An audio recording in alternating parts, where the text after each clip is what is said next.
Hi hello welcome అండి. టింగు టింగు టింగు అని stove అయితే ఆన్ చేశాను. స్టవ్ కూడా రా రా రా అని వెల్కమ్ చెప్తుంది. కానీ స్టవ్కి ఒక చిన్న స్టాక్ ఇచ్చా. ఏంటంటే నేనైతే చెయ్యను, మా పొట్టిది చేస్తా అంట ఈరోజు వంట. సరే ఓకే అని చెప్పాను. స్టవ్ ప్యాన్ అయితే పెట్టేసుకుంది. సో ఆయిల్ పోయేవే తల్లి అంటే ఎంత తక్కువగా ఆయిల్ తీసుకుంటుందో చూడండి. ఇప్పటికీ మీకు రెసిపీ అర్థమైంది, చూసారు కదా. అట్టి చేపల కూర కరువుదాన్లాగా ఇంతే ఆయిల్ పోసింది. అంతే ఆయిల్కి మన చేపల కూర ఎక్కడ రెడీ అవుతుందండి. అందుకే నేను కొంచెం పోసుకున్నా, యాడ్ చేసుకున్నా. సో తాను పోయడం వల్ల నాకు కూడా కరెక్ట్గా తెలియకపోవడం వల్ల మళ్ళీ కొంచెం యాడ్ చేసుకున్నా. సరే దాని సరదా ఎందుకు కాదనాలని చెప్పేసి నేను కూడా ఓకే స్టార్ట్ చేయమ్మా అని చెప్పా. సో చూడండి ఇంగ్రీడియంట్స్ చూపిస్తుంది. మనమైతే ఈరోజు ఎటువంటి మసాలాలు లేకుండా జస్ట్ సింపుల్గా చేసేసుకుందాం. సో ఎల్లిగడ్డ మంచిగా చప్పకగా దంచుకొని వేసేసుకోవాలండి. వేసుకొని అది మంచిగా కలుపుకోవాలి. సో ఆయిల్లో ఆ వాసన అంతా, పచ్చి వాసన అంతా పోయే వరకు చిక్కగా కలిపేసుకుంది. సో దాన్ని కలపడం చూడండి, మా పాప కలపడం బాబా స్టైల్ అంటే ఇలా ఉంటుంది. స్టైల్ ఒక రేంజ్లో స్టైల్ చేస్తుంది. సో ఇప్పుడైతే ఆనియన్స్ తీసుకుంది. ఆ ఆనియన్స్ చూడండి ఒక రేంజ్లో ఉన్నాయి కదా, రౌండ్గా కోసింది. ఆ రౌండ్ కట్టర్తో పర్రా రాకుతూ ఉంటే ఏం జరిగిందో తెలుసా, తన వేలు అయితే కట్ అయిపోయింది. చూపిస్తా చూడండి. ఆ వేలుని అలా అలా అలా తిప్పుతుంది చూడండి. పాపం ఆ వేలు అలా కట్ చేసుకొని బ్లడ్ వస్తుంది మమ్మీ అంటూ నా దగ్గరకు వచ్చింది. ఎందుకమ్మా నీకు ఈ తంట అని చెప్తే, లేదు మమ్మీ నేను ఈరోజు ఎలాగైనా సరే వంట చేస్తాను అని చెప్పింది. సర్లే తన కోరికను మనం ఎందుకు వద్దంటాం. అలాగని చెప్పేసి సరే కలుపు అంటే వయ్యారంగా ఉడకవే అని చెప్పేసి వయ్యారంగా కలుపుతుంది. అంత వయ్యారంగా కలిపితే ఇంకెక్కడ వంట జరిగేది. సర్లే అని నేను తీసుకుని పర్రా కలిపేసిన. అయినా మనం చేస్తే పర్రే ఉంటుంది ఏదైనా సరే. సో చూడండి దాంట్లో ఉప్పు అయితే అట్టి చేపలలో ఉప్పు వేసుకున్నాము.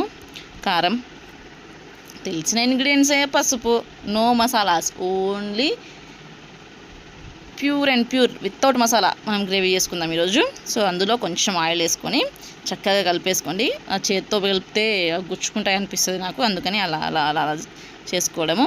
సో చూస్తే అయితే చాలా చక్కగా కనిపిస్తున్నాయి నాకు, చక్కగా కలిసిపోయాయి కూడా. చూడండి ఫ్లాష్ ఆన్ చేసుకున్నాం ఈసారి చక్కగా కనబడాలని చెప్పేసి. నెక్స్ట్ స్టార్ట్ అయితే ఇంతకీ ఆనియన్లు వేసుకున్న, ఇప్పటికే మనం ముచ్చట్లో పడి ఆనియన్ గురించి మర్చిపోయామండి. ఆనియన్స్ అయితే మంచిగా మగ్గినాయి. సో ఇప్పుడు టమాటా వేసుకుందాము. టమాటా కూడా దాంతోనే కట్ చేసాం, చిన్న పీసెస్గా కట్ చేశాను. సో దాని ప్రభావం అలా ఉందన్నమాట. సో చిన్న ముక్కలుగా కట్ చేసుకొని చక్కగా కలుపుకోవాలి. సో ఏ కూర చేసినా ఏది చేసినా మనం కటింగ్ ఈజ్ ఫస్ట్ ప్రాసెస్ అండి.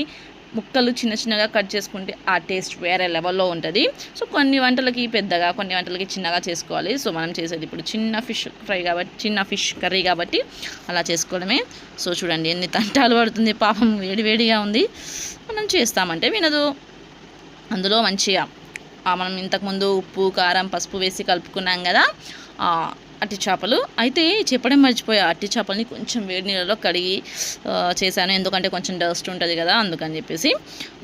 సో అది చక్కగా కలుపుతుంది. అది మంచిగా ఒక 5 minutes కలిపేస్తే, ఇంతకీ ఇది చూపించాను కదా, ఇంతకుముందు చాయ్ చేస్తాం మమ్మీ అనుకుంటూ వచ్చి అది రగ్గొట్టేసింది. ఈసారి ఇంకేం చేస్తుందో. మొత్తానికైతే కలిపి ఆ చేపల ముక్కలన్నీ చిన్నగా చేసేస్తుంది. సరే ఓకే పెట్టేసి ఇంకేదో చెప్తుంది ముచ్చట. ఓకే 5 minutes ఆగాలంటే, ఓకే బేబీ ఆగుతాం, ఎందుకు ఆగము నీకోసం. ఓకే ఇందులో మనం ఇంతకుముందు ఆయిల్, ఉప్పు అదంతా కలుపుకున్నాం కదా, ఆ మసాలా ఎందుకు పోనివ్వాలని చెప్పేసి అందులో కొంచెం వాటర్ పోసుకొని ఇందులో పోసుకున్నామండి. సో ఒక 5 minutes గట్టిగా మూత పెట్టేసి ఉడకబెడితే బాబా మనకు ఆ స్మెల్, ఇప్పటికే స్మెల్ అయితే ఒక రేంజ్లో ఊరుస్తుంది నన్ను. సర్లే క్యాప్ పెట్టే తల్లి ఎంతని చూపిస్తావు. ఓకే క్యాప్ పెట్టేసింది. ఇప్పుడు ఇంకో 5 minutes ఆగమంటుంది. ఈ స్మెల్కి ఆగడమా, తప్పదులేండి. ఓకే రెడీ అయిపోయింది మన కర్రీ. రైస్ పెడుతుంది నా తల్లి నా కోసము. బాబా వేడి రైస్. అయితే రైస్తో వచ్చింది తంట అంది, రేషన్ రైస్. ఎందుకో ఒక మార్నింగ్ పెట్టేసరికంటే ఆఫ్టర్నూన్ కల్లా కొంచెం వాటర్ వచ్చినట్టు ఖరాబ్ అయిపోతుంది రైస్, ఈ రేషన్ రైస్. ఎందుకు అర్థం అవ్వట్లేదు. మీకు కూడా అలాగే జరుగుతుందా చెప్పండి. మరి అలా ఆ దొడ్డు బియ్యం వేస్తే అయిపోయేది, దోశల కన్నా పనికి వచ్చేది రైస్. ఇప్పుడు ఈ సన్న బియ్యం అని చెప్పేసి హాఫ్ అన్ అవర్, ఒక 2-3 గంటలకి అన్నం ఖరాబ్ అయిపోతుంది. మరి నాకే ఇలా జరుగుతుందా, ఎవరికైనా జరుగుతుందా? ఓకే అండి, ఇప్పుడైతే మనకు చేసిన అట్టి చేపల కూర పెడుతుంది. బాబా ఎప్పుడెప్పుడు తిందామా అని ఉంది నాకు. ఈమెనేమో ఊరించుకుంటూ పెడుతుంది. పెట్టవే తల్లి, పెట్టు పెట్టు పెట్టు పెట్టు. పాపం పీసెస్ కోసం ట్రై చేస్తుంది. అయిపోయి సర్లే పెట్టింది. చాలమ్మా చాలు, ఇంకా చాలు.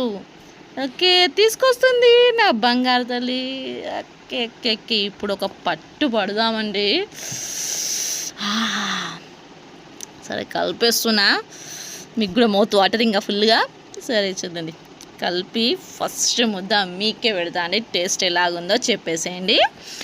ఓకే అమ్మో వేడిగా ఉంది. కలపడానికి కొంచెం కష్టం అవుతుంది, అయినా పర్లేదు. నచ్చినాక కష్టం ఏముండదు, అన్నీ కలిపి కొట్టేయడమే కడుపులో.